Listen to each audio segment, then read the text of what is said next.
Hi traders. Welcome to traders club of India. होप आप सब लोग ठीक हो। तो स्टार्ट करते हैं बैंक निफ्टी का मार्केट एनालिसिस कल के लिए। कल है 18 जनवरी। तो कल का हम pivot, neutral point, non trading zone, support and resistance, price action and OI data discuss करते हैं और हमारा कल का सेटअप बनाते हैं। और जहाँ पे ट्रेडिंग अपॉर्चुनिटी मिलती है वो लेवल सारे मार्क करते हैं और वैसे अकॉर्डिंगली ट्रेड करते हैं। बैंक निफ्टी की बात करें तो 2000 पॉइंट की हमें आज गिरावट दिखी, जो बहुत बड़ी करेक्शन है। 2000 पॉइंट। ठीक है। तो गाइज ये अभी इसका जो रीजन है एचडीएफसी का जो रिजल्ट्स आए क्वार्टर थ्री के वो कुछ खास आए नहीं, उसका इम्पैक्ट हुआ। और जो फेड है, जो यूएस के जो रिजर्व बैंक है यूएस की, उन्होंने बोला कि जो रेट कट ऑफ होने वाला है उसके वो इतने जल्दी नहीं होने वाले, उसको थोड़ा डिले कर दिया है। तो उसका इम्पैक्ट हमें देखने मिला है। और यूएसडी जो है डॉलर, डॉलर में थोड़ी सी हमें तेजी देखने मिली है और अपना जो करेंसी है वो डिप्रिशिएट किया है। तो ये पूरा इम्पैक्ट हम पे पड़ा हुआ है हमारी बैंकिंग सेक्टर में। वही बैंक के इंडेक्स में भी हुआ है और ऑब्वियसली वो निफ्टी का पार्ट है, तो निफ्टी भी अच्छी खासी 460 पॉइंट नीचे गिरावट देखने मिली। सो गाइस अब हम आ गए हमारा बैंक निफ्टी का 5 मिनट टाइम फ्रेम पे। ठीक है। तो ये जो हमारा है कल का न्यूट्रल पॉइंट है और नॉन ट्रेडिंग जोन है, ये काफी बड़े पॉइंट है। अभी ये जो गैप है दिखने में छोटे दिख रहे हैं, ये काफी 200 200 250 पॉइंट की गैप है। हमें हमारा इंटरडे में 100 और 80 पॉइंट में मिल जाते हैं, तो उसके पीछे से ट्रेल एसएल करते जाना है। पूरे टारगेट के लिए रुकते रहेंगे तो कहीं से भी मार्केट टर्न खा सकती है। ठीक है। तो गाइस ये जो पूरा रेंज है इसकी जो वैल्यू है वो है 46,241 से लेके 46,596। रेजिस्टेंस लेवल डिस्कस करते हैं। 6 रेजिस्टेंस है कल के लिए। ये रेजिस्टेंस 1, ये पूरा एरिया नॉन ट्रेडिंग जोन है। और रेजिस्टेंस 1 के अंदर ही ओपन इंटरेस्ट का रेजिस्टेंस आया जो ऐड करा 46,800। और ये पूरे नॉन ट्रेडिंग जोन की जो वैल्यू है वो है 46,767 से लेके 46,870। रेजिस्टेंस 2 जिसके अंदर इंक्लूडेड प्रीवियस डे हाई, ये एरिया नॉन ट्रेडिंग जोन है। और ये पूरे नॉन ट्रेडिंग जोन की जो वैल्यू है वो है 47,102 से लेके 47,220। रेजिस्टेंस 3 नॉन ट्रेडिंग जोन, ये पूरे नॉन ट्रेडिंग जोन की जो वैल्यू है वो है 47,497 से लेके 47,627। रेजिस्टेंस 4 नॉन ट्रेडिंग जोन, ये पूरे नॉन ट्रेडिंग जोन की वैल्यू होगी वो है 47,957 से लेके 48,78। रेजिस्टेंस 5 नॉन ट्रेडिंग जोन, और ये पूरे नॉन ट्रेडिंग जोन की वैल्यू जो होगी वो है 48,350 से लेके 48,453। रेजिस्टेंस 6 नॉन ट्रेडिंग जोन, और ये पूरे नॉन ट्रेडिंग जोन की वैल्यू जो होगी वो है 48,673 से लेके 48,794। अभी डिस्कस करते हैं सपोर्ट लेवल। ये है सपोर्ट 1, इसके अंदर इंक्लूडेड प्रीवियस डे लो, एरिया पूरा नॉन ट्रेडिंग जोन है। और ये पूरे नॉन ट्रेडिंग जोन की वैल्यू है 45,869 से लेके 45,985। सपोर्ट 2 नॉन ट्रेडिंग जोन, और ये पूरे नॉन ट्रेडिंग जोन की वैल्यू है 45,000 45,688।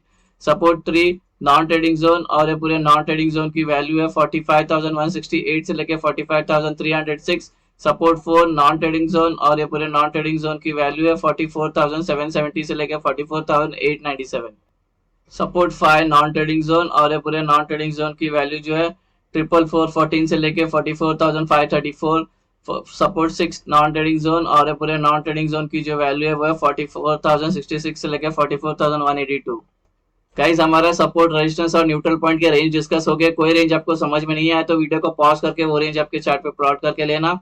गाइस अभी हम एंट्री और एग्जिट मार्क करने जा रहे हैं, लेकिन उससे पहले आपसे रिक्वेस्ट करता हूँ कि चैनल को सब्सक्राइब करना और बेल आइकन को हिट करना, जिससे मेरी सारी वीडियोस की नोटिफिकेशन आपको समय पर मिलते रहे। वीडियो को पूरा देखना, बीच में स्किप मत करना, नहीं तो सिर्फ आप रेंज लेके जाके प्लॉट करेंगे आपके चार्ट पे, आपको proper entry exit open interest price action support resistance पता नहीं होगा तो आपको नुकसान हो सकता है। वैसे ही कोई टिप या कोई एडवाइजरी कॉल नहीं है और ना ही हम सेबी रजिस्टर्ड है। ये एजुकेशन पर्पज के लिए वीडियो, तो इसको एजुकेशन पर्पज के हिसाब से देखना और इसको पहले बैक टेस्ट करना, उसके बाद अपने ट्रेडिंग बिहेवियर में इसको यूज करने लेना।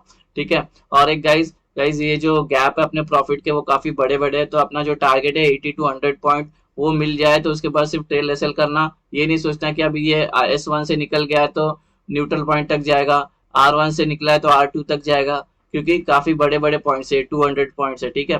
तो अपने को 100 पॉइंट भी मिल गया तो भी बहुत है इंट्राडे के लिए, वो लेके निकल जाना। और एक इंपॉर्टेंट बात, इससे रिलेटेड मैंने एक वीडियो बनाया जिसका नाम है ब्रह्मास्त्र स्ट्रेटेजी, वो वीडियो एक बार देख लेना, बहुत इन्फॉर्मेटिव है। वो वीडियो देखने के बाद अगर ये वीडियो देखोगे तो आपको एकदम इजीली समझ में आ जाएगा। गाइज ये हमारी कल की एंट्री और एग्जिट होगी। जब नॉन ट्रेडिंग जोन अपने सारे बॉक्सेस मार्क करके हो जाएगा तो उसके ऊपर के साइड में आपको ग्रीन एरोज मार्क करना है, उसके नीचे के साइड में आपको रेड एरोज मार्क करना है, जिससे आपको एंट्री और एग्जिट आसानी से समझ में आए।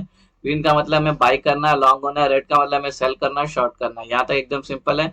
अभी पहले फ्लैट ओपन की बात करते हैं। अगर मार्केट यहाँ पे ओपन होती है, फ्लैट का मतलब जहाँ पे आज क्लोज होगा कल वहीं पे ओपन होती है, तो उसको फ्लैट ओपन बोलते हैं।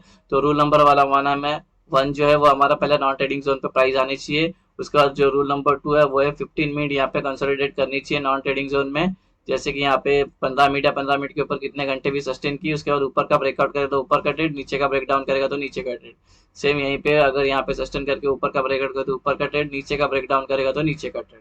अब टारगेट की बात करें, सपोज आप लॉन्ग गए, इस पे बाई किया तो ये वाले टारगेट होंगे, ये वाला ट्रेड लिया ऊपर का तो ये वाले टारगेट होगा, अगर ये वाला ऊपर का ट्रेड लिया तो ये वाले टारगेट होंगे, नीचे का ट्रेड ये लिया तो ये दो टारगेट हो गया, अगर ये नीचे का ट्रेड लिया तो ये तीन टारगेट हो गया, अगर ये नीचे का ट्रेड लिया तो ये दो टारगेट हो गए।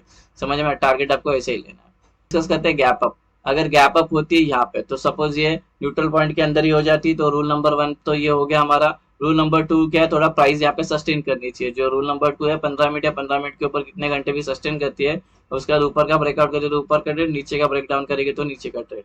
अगर एक गैप अप होने के बाद तुरंत गिरना स्टार्ट करती है या और ऊपर जाना स्टार्ट करती है, तो हमें वेट करना है, प्राइस को नॉन ट्रेडिंग जोन पे आने देना है, उसके बाद हमारा रूल नंबर टू जो मेट होना चाहिए। ठीक है, जैसे ये गैप अप होके ये गिरना स्टार्ट कर देती है और यहाँ पे आके एक सपोर्ट ले लेती है, फिर ये नॉन ट्रेडिंग जोन पे हमारे 15 मिनट या 15 मिनट के ऊपर कितने घंटे भी सस्टेन करती है, फिर अगर उसके बाद ऊपर का ब्रेकआउट करे तो ऊपर का ट्रेड, नीचे का ब्रेकडाउन करेगा तो नीचे का ट्रेड। डिस्कस करते हैं गैप डाउन। अगर गैप डाउन होती है S2 पे, तो प्राइस को सिर्फ थोड़ा सस्टेन करना चाहिए। रूल नंबर वन तो हमारा मेट हो जाएगा, प्राइस तो यहीं पे ओपन हो जाती है। फिर जो रूल नंबर टू है 15 मिनट यहाँ पे सस्टेन करनी चाहिए या 15 मिनट के ऊपर, उसके बाद ऊपर का ब्रेकआउट करे तो ऊपर का ट्रेड, नीचे का ब्रेकडाउन करेगा तो नीचे का ट्रेड। ये गैप डाउन होने के बाद ये और ऊपर आती है या नीचे जाना स्टार्ट करती है, तो हमें वेट करना प्राइस को नॉन ट्रेडिंग जोन में आना है। जैसे गैप अप में किया था, सेम गैप डाउन में भी वही रूल अपनाना है। ठीक है, जो एग्जांपल के लिए गैप डाउन होती है और ये ऊपर जाती है और यहाँ पे आके एक रेजिस्टेंस ले लेती है, फिर ये नॉन ट्रेडिंग जोन में आ जाती है। यहाँ पे फिर रूल नंबर सेकंड 15 मिनट या 15 मिनट के ऊपर कितने घंटे भी सस्टेन करती है, उसके बाद ऊपर का ब्रेकआउट करेगी तो ऊपर का ट्रेड, नीचे का ब्रेकडाउन करेगा तो नीचे का ट्रेड। अभी इसके अंदर सस्टेन मतलब 3 कैंडल, राइट, 5 मिनट्स के 3 कैंडल मतलब 15 मिनट्स है, तो ये कैंडल ऐसे भी होगी तो भी चलेगा। ठीक है, ऐसे ऐसे ऐसे भी चलेगा, आधा बार भी चलेगा, ऐसे भी चलेगा, बीच में 3 कैंडल भी चलेंगे, वैसे भी चल जाएगा। ठीक है, सो गाइज ये हो गया हमारा गैप अप, गैप डाउन और फ्लैट ओपन का डिस्कशन हो गया। अभी हम ओपन इंटरेस्ट का डेटा से रिलेटेड बात करते हैं। जैसे कि अभी ये हमारा था, ये आज आज इसकी एक्सपायरी थी बैंक निफ्टी की, तो अभी ये कल से इसका नया वीक स्टार्ट हो रहा है, तो कोई ओपन इंटरेस्ट ज्यादा बिल्डअप हुए नहीं है। ठीक है, तो अभी सबसे ज्यादा जहाँ पे कॉल राइटर्स और पुट राइटर्स जहाँ पे हमारे सपोर्ट एंड रेजिस्टेंस आ रहे हैं, वो रेंज में डायरेक्ट मार्क करता है और एक्सप्लेन करता हूँ। गाइस अगर प्राइस ऊपर जाती है तो ओपन इंटरेस्ट का रेजिस्टेंस ऑलरेडी R1 के अंदर इंक्लूड कर दिया हमने, जो है 46,800। यहाँ पे सबसे ज्यादा कॉल राइटर्स है, यहाँ पे होगा सेलर, क्या है, सेलर प्रेशर होगा सेलिंग का, यहाँ से लग के प्राइस नीचे आ सकती है, तो थोड़ा सा ध्यान रखना ये वाला रेजिस्टेंस का। जो सपोर्ट है वो आएगा 45,500। ठीक है, यहाँ पे तो अगर यहाँ पे सस्टेन करने के बाद 15 मिनट्स या 15 मिनट्स के ऊपर सस्टेन करने के बाद भी ये ब्रेकआउट करता है, तो 3 ग्रीन कैंडल रेड कैंडल की वेट करना। जो ब्रह्मास्त्र स्ट्रैटेजी वो वाला वीडियो देख लेना, क्या है 3 रेड कैंडल और 3 ग्रीन कैंडल, उसका वेट करना। ठीक है, उसके बाद इसमें एंटर हो जाना। ठीक है, तो ये 45,500 ये हमारा ओपन इंटरेस्ट का सपोर्ट एक्ट करेगा। ठीक है, सो गाइज ये हो गया हमारा कल का बैंक निफ्टी का सेटअप। होप आपको सेटअप पसंद आया तो वीडियो को लाइक करना, शेयर करना और ट्रेडर्स कम्युनिटी में फॉरवर्ड करना। मिलते हैं नेक्स्ट वीडियो में, till then thank you very much for watching, have a great